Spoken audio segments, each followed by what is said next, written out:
Bizi Amerikadagi eng mashhur ishlab chiqaruvchi bo'lgan 3M zavodini Xitoydagi fabrikasiga keldik. Xitoydagi katta mahsulotlarni butun dunyo bo'ylab tarqatadigan makoniga, manziliga keldik.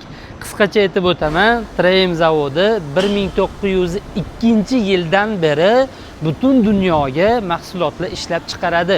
U avtomobilni shovqinsizlantirish materiallari bo'lsin, PPF yoki bo'lmasam har xil yopishadigan kley mahsulotlari bo'lsin, buni juda keng miqyorda ishlab chiqaradi. Hozir biz Xitoydagi fabrikasiga, zavodiga yetib kelganmiz. Bu zavod bilan suhbat o'tkazamiz.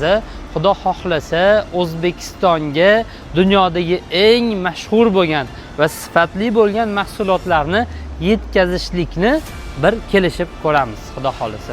Shunaqa gap, videoni davomini kuzatib turinglar.